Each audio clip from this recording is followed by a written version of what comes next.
after the tour, life after Scream tour, life after the B2K and IMX tour. I mean, I don't think nobody was seeing no money at that time. I think the only people that was seeing money was Chris and Marcus. Cause shit, the only money that I seen my brother had was that. I mean, he had money, but like as far as like big checks and shit I saw roll in, biggest one was that one from You Got Served. That was, I guess that was like one of the last checks. You know what I'm saying? I guess they got maybe 3 or 4 checks or something. I don't know. That it was pretty big. It was like 300,000.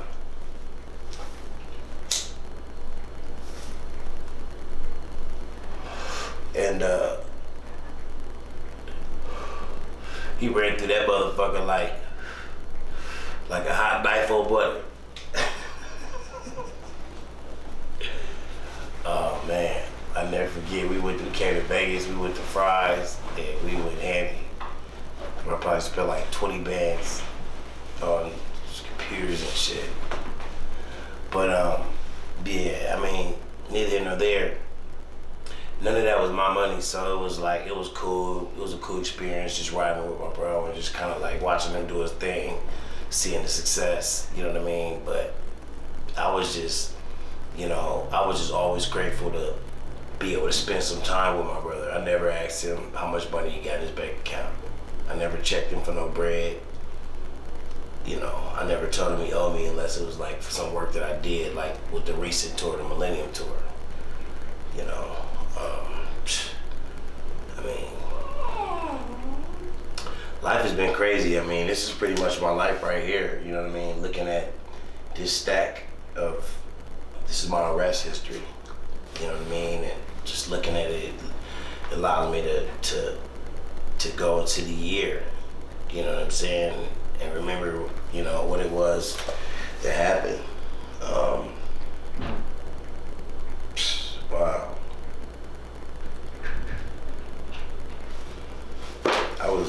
I was a badass. I was a fuck up. You know what I'm saying? Looking back at the person I was back then, if it wasn't business related, I wouldn't want to be around me either. You know, God has really preserved me and like took me to like a different place and a different space in my mind. I don't work the streets no more. I don't club. I'd step out to events.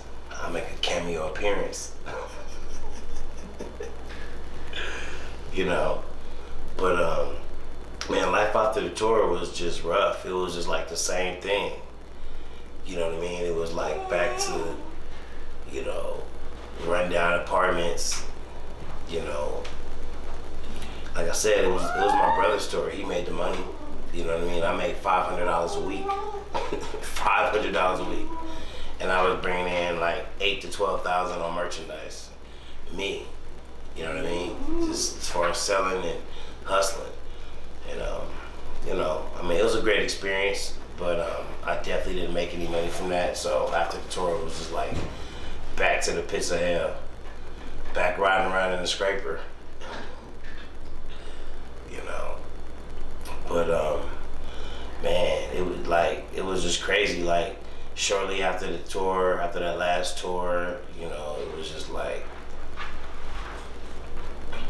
You Got Served came out. It was crazy. B2K was just like they had just broke up. You know, my brother Fizz and Bug, they got a tour with the management with Chris and Taz, and they got, I guess supposedly they got banned from the group, kicked out of B2K. And then all hell broke loose.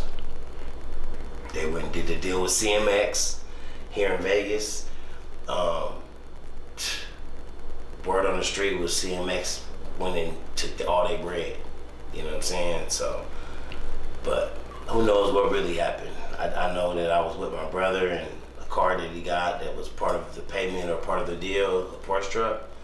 They came and took his car. They took Fizz's they took Fizz's. I think Fizz had like an SL, and then or CL, yeah, SL, one or two, and Boog had a 911, or Fizz had a 911 Porsche, and then no, Boog, one or the other. But yeah, I mean that was a bad deal because the whips got snatched up. I remember they put up to the hotel and confiscated all the whips. You know, I think I got a call from LT Hutton. He had called me. And was like, yo, I need you to like push this through, make it happen, and give up them whips or something. So, you know, I don't know, just respecting protocol, you know what I mean, respecting the OG and shit, you feel me?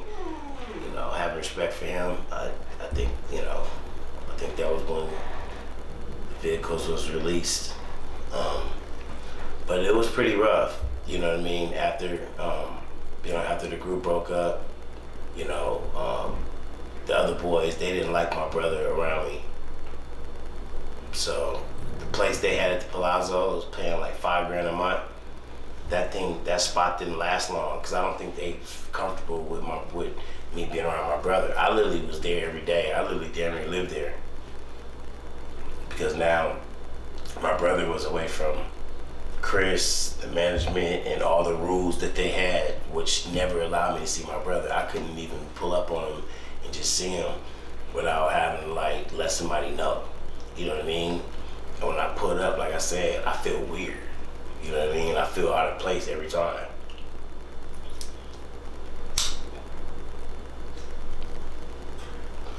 I was always a street nigga.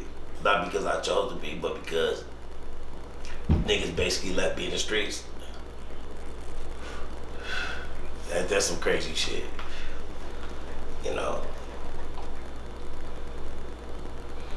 But it taught me everything that I know now and made me the person that I am today. So I feel really blessed about that. You know what I'm saying? For all my experiences. They were costly mistakes. I mean, I bumped my head a lot of times. You know what I mean? You know, here's the proof right here.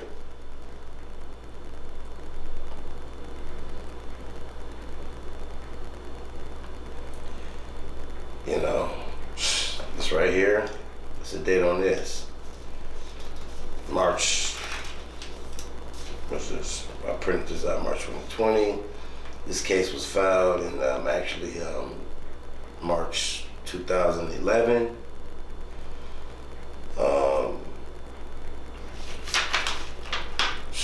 Wow, what happened here?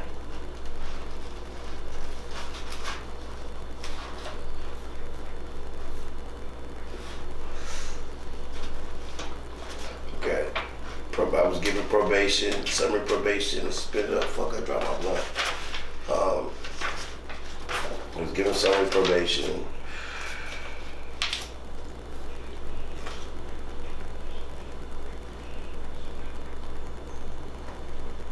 The fuck? What the fuck? This is a lot of paper. Yeah, so. Given probation, but I'm trying to see what it was for.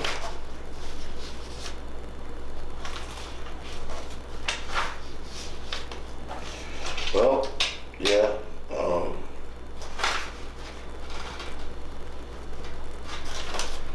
I was given probation. So, I don't know. But, man, life is crazy, man. Life after the tour was like crazy. Like, I was making money the way people thought I should have. You know what I mean? And my brother clearly was just getting spoon-fed his money. You know what I'm saying? With my mom being out the picture, you know what I mean? Chris was double dipping. He was getting the management fee. Okay? That's like you. It's like you guys that's watching this. It's like you having a manager and paying the manager a 20% fee for bringing some business to the table, and then turning around and paying the fee all over again. Like, does that make sense? You know, I don't know, but man, guess, you know, my cousin Chris, I guess he got tired of, you know, paying for my bail. I mean, like I said, if I was properly given work, you know what I'm saying, or if I was, you know what I mean, every you know, if I was properly set up, you know what I'm saying, if a nigga wasn't trying to like do no gay shit with a nigga, you feel me? You know, make sure, you know, niggas went to school, got their diplomas and stuff like that, things would be different. But you know, I don't know. I get deep anxiety talking about that, just weird ass shit. But you know, my brother, he went and disappeared. He slid. You know, he slid after everything happened with the group. After the group broke up, he left. But when he came back, that's when he finally told me everything that had been going on at the house. I couldn't believe the shit he told me. My mom was living in a little one-bedroom apartment in Panorama City.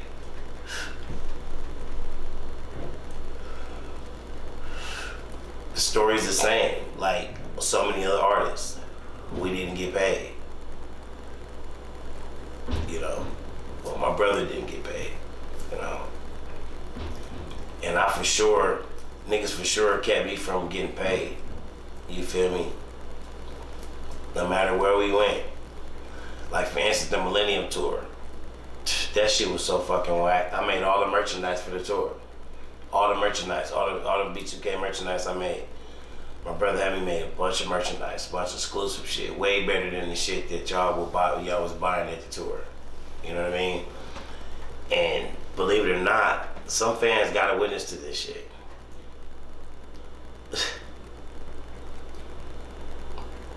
My brother gives me the money to go make the merchandise. I fly back to LA, I leave the tour, I come back on the tour with the merchandise after being gone a few days. Do you know what happened? Guess.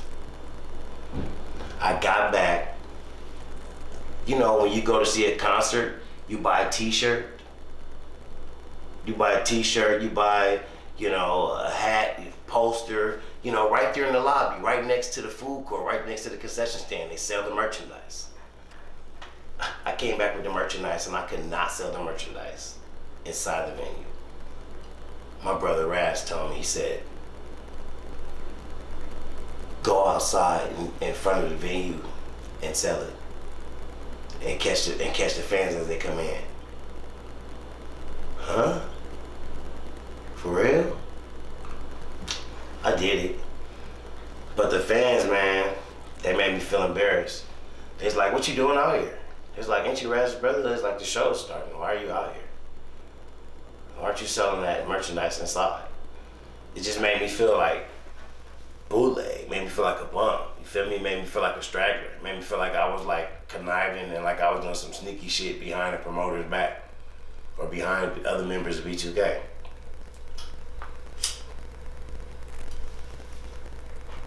That's all because of lack of fucking Raz not fucking talking to fucking Gary Gingrich, to whatever the fucking name is, the dude over fucking the G-Squared events. You know, it's like, bro, why you didn't talk to this buster ass dude? You know what I mean? He should have talked to that dude and set all the business up. If you run around telling stories about being the one of the creator of the Millennium Tour, to bring the opportunity to B2K and owning the rights to the name B2K, and all, if you saying all that shit, why the fuck you ain't handling business right? Nigga, why you ain't set up the business to where, nigga, we can fucking flourish as a family? It's like, come on, bro. You gotta X out the fucking equation, bro. And Mariana fucking took off with the fucking tour. He comes back, Millennium Tour 2, with fucking Bow Wow and makes it back. Good for him. But what about your bag? How many minutes are we right now? 15, 20. Are we at 20 or 15? No, 15 minutes and 25 seconds now. Okay. I'm gonna wrap it. I mean, this tour shit gets real deep. This Millennium Tour shit really does. Really does. I mean, I hope you guys are subscribing right now. I hope you guys are commenting. I'm definitely gonna answer you guys' comments. Make sure you get in the comments below. Make sure you subscribe. Make sure you share the video. Let's make these videos go viral. You know, definitely want to get the truth out there. You know, for all the analysts out there and the people that's been following the story, take this information, match it up together. I mean, we just getting started.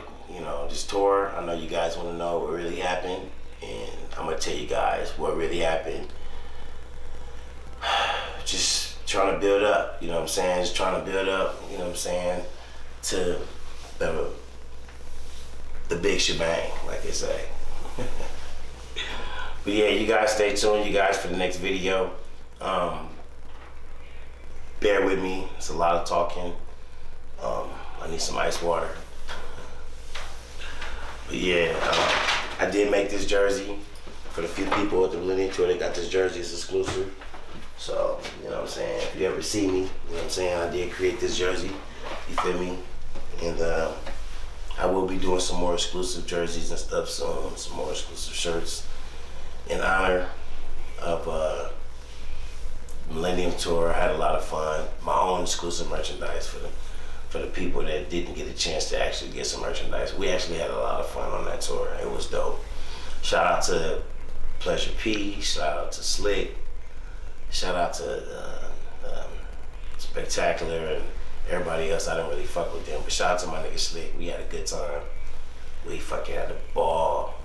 We had sex, flip bitches. If that's what you would have called it, I don't know. Man, we had all kind of crazy ass shit, man. It was crazy nice. You know what I mean? It was crazy nice.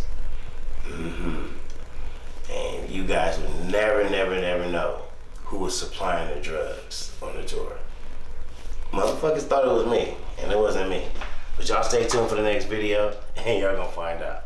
Subscribe below, and make sure y'all share this video. It's your boy Ricky Romance, Ricky Romance Live. Stay tuned.